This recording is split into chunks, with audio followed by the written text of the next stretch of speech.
This Keloland Living segment is sponsored by Axiom Chiropractic and Neuropathy, which has years of experience helping patients reverse symptoms of peripheral neuropathy when they were told nothing could be done. Neuropathy is a condition that can affect people of all ages, but it is more common in older adults. In fact, it's estimated that 20% of people over the age of 65 have some form of neuropathy. Dr. Justin Wubben with Axiom Chiropractic and Neuropathy has seen neuropathy rob his patients of their quality of life, causing them weakness, muscle loss, and coordination problems that can make it difficult to walk, climb stairs, and perform other everyday tasks. He knows that finding relief from neuropathy is a personalized journey, and what works for one of his patients may not work for another.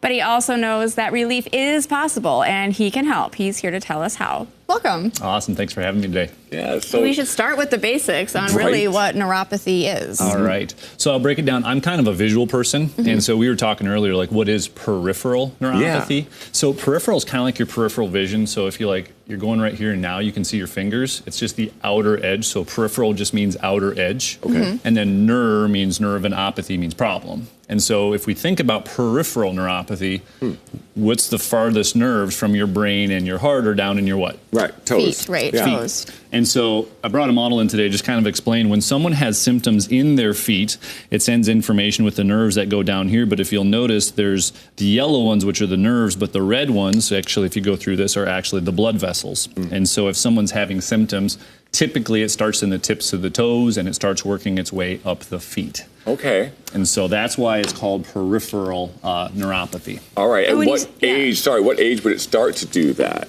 Everyone's a little different. Okay.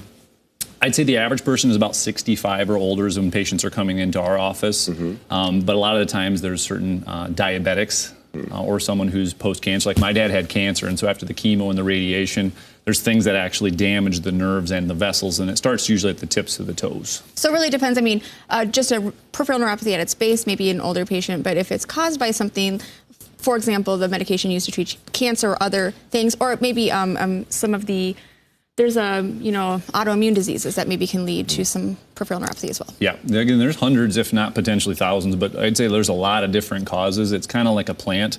I guess when you break it down, something could damage a plant, but how do you turn it around?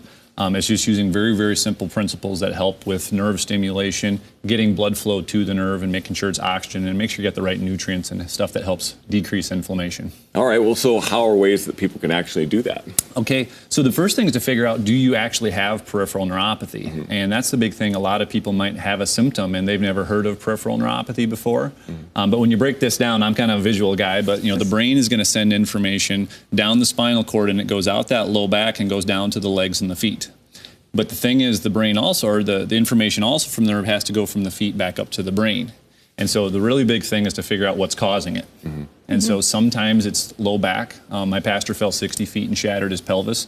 And so when he went through his progress of trying to heal, there's some issues in the low back that might be causing the things that go down to the feet. Okay, so sometimes it can come from an injury. It can sometimes. And that's the thing, is it really depends on the patient. But a lot of times when you're 65 and older, I mean, the average Medicare patient might be on like 11 or 17 different medications. There might be things from, again, autoimmune, like cancer, or there's a diabetic lifestyle that just erodes the nerves and the vessels at the tips of the toes, and eventually over time it hits the hands. Is there pain involved? There is pain involved. Again, I have a nerve chart here. When you break down a nerve, there's millions of nerves in your nervous system, but they're broken down into 9 fibers. And most people just associate it with pain. But that's out of 9 fibers, that's only 2. The bigger thing that a lot of people are coming with peripheral neuropathy is a lot of the weakness, balance, motor and mobility. And so what that is, it's movement patterns. Like you notice people go, gosh, my legs don't feel as strong, or it's having a hard time lifting their legs, and so they're tripping on carpet, or they're having different challenges with their balance. But there is no pain involved for some people. Right. This isn't a balance of you're dizzy, or this is a balance of there's something happening with your feet. You're not feeling what you're supposed to be feeling, and therefore you can't stand right. Absolutely, Mitchell, you nailed that. Because, a lot of the brain obviously is the bigger area that senses, but in your hips and your pelvis, but you have things in your ankles and your feet that are sending information to your brain. But if these nerves are dying or not sending information, it's not necessarily a brain issue. It's just the nerves in the feet are not giving information to the brain. Let's talk about a patient. You have some patient stories that are pretty remarkable. Yeah. It's honestly what drives us, which is super fun. We'll have patients who are probably driving. This is different than low back pain because a lot of people are told nothing can be done, but we have patients who are driving 2 hours, 10 hours for this. But probably one of my favorite patients is a local farmer. And you get those rough, tough farmers, you know, they take care of their combines better than they do their health. But over time, they say, I can keep pushing. This gentleman came in, just said, hey, I have some numbness in my feet. And when you started diving deeper, he started kind of breaking down and sharing how he could no longer climb the ladder of his combine. Oh, boy. And he had his brothers up working on it, and he's just like, you feel defeated. And so we came in and we found out what was causing his issues. And so we have ways and tools that actually can recreate the nerves and the vessels and decrease inflammation in the feet. And he said on his 90-day re-exam, now I'm actually walking up the ladder again. For the longest time, he couldn't, or he was having a hard time tripping over corn stalks. But I'm a farm kid from Spencer, South Dakota, so it's kind of one of those things when you see these rough, tough guys who wear cowboy boots all the time flip around and they can walk and move again. But he got his independence back. He's up in his combine again. And there's a lot of other cases too, but that one is just, being a farm kid, it's pretty, hits close to home. Absolutely. It can make the difference in like playing with your grandkids, doing the work you love, doing the hobbies you love. Yeah.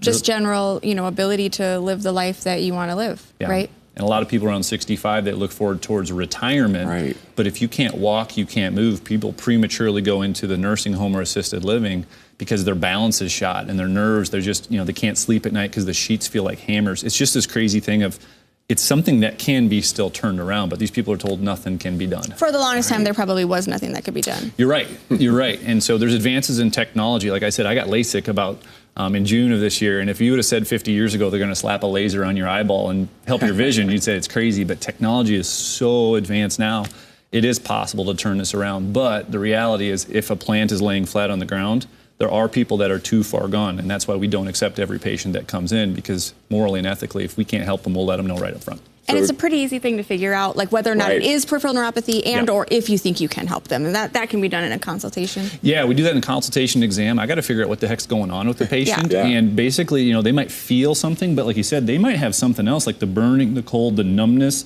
And we have a neurological assessment to figure out, is it coming just the nerves or basically having challenges, or the spine? Well, thank you so much for coming today. Thanks. Awesome. Thanks for having me. At Axiom Chiropractic and Neuropathy, their passion is to heal peripheral neuropathy, unlike what the medical community claims. There are methods to help reverse and reduce its symptoms. You can schedule your first appointment toward finding relief by calling 605-275-2010 or find out more online at axiom-chiropractic.com. Let Axiom work with you to understand your needs and find a plan that is best for your body to get the best results.